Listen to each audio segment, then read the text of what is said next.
काहेला रो बहिरे की भेलो बताओ।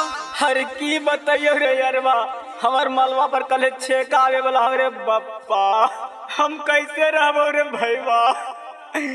अब तो ही कुछ कर बताओ न रे के हो बताओ। हाँ तले सुन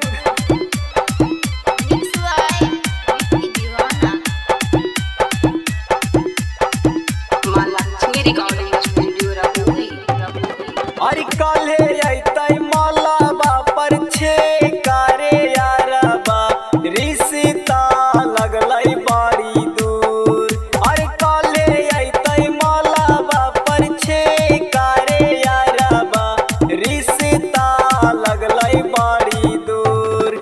अरे चल जैतै शादी करके अपन ससुररिया, भेलै कि हमरा से कसूर। अरे चल जैतै शादी करके अपन ससुररिया, भेलै कि हमरा से कसूर। अरे के मायके लाल हौजे कर देतौ तोरा, जीते जी छौड़ी से दूर।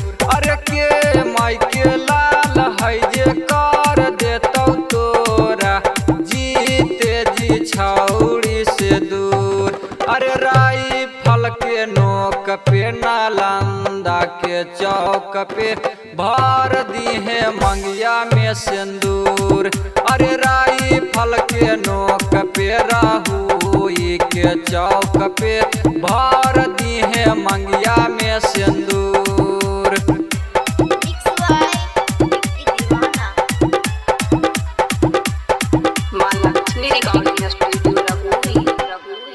अरे बिना बतैले लड़िकवा से ओकर भेंट करवैला कई, बड़के जीजा हकै ओकर अगुआ रे, शादी सेट करवैला कई, बड़के जीजा हकै ओकर अगुआ रे, शादी सेट करवैला कई। जीना है तो ओकर बताई दिहे रे, नजर नहीं आई तै जिजवे ओकर बनलै यारबा अगुआ रे, बिना मौत के माराई तै जिजवे बनलै यारबा ओकर अगुआ रे, बिना मौत के माराई तै। अरे जान गेलै भैया ओकर चला हकै चाकर, शादी करे लकैलकै मजबूर। अरे राई फल के नोक पे बर बीघा के चौक पे,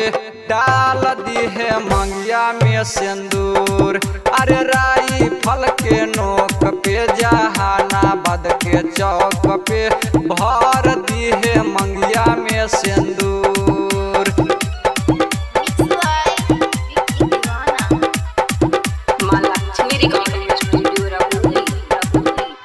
हमर मलबा के घरे बाला लेलकै पहचान, कि देलकै धमकी हमरा मिला मीत मार दे बौजान, देलकै धमकी हमरा मिला मीत मार दे बौजान। अभी पैदन लेलकै तोरा कोई देतौ मार, अभी पैदन लेलकै तोरा कोई देतौ मार।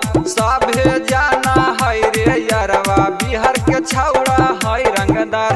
सभे जाना है रे यारवा, राहु के छौड़ा है रंगदार। सभे जाना है रे यारवा, बिहार के छौड़ा है रंगदार। अरे की बिहारिया से खरसा बरिया, तोरा हम ले जइबौ जरूर। अरे राई फल के नोक पे नालंदा के चौक पे, भर दी है मंगिया में सिंदूर। अरे राई फल के नोक पे शेखपुरा के चौक पे, भर दी है मंगिया में सिंदूर।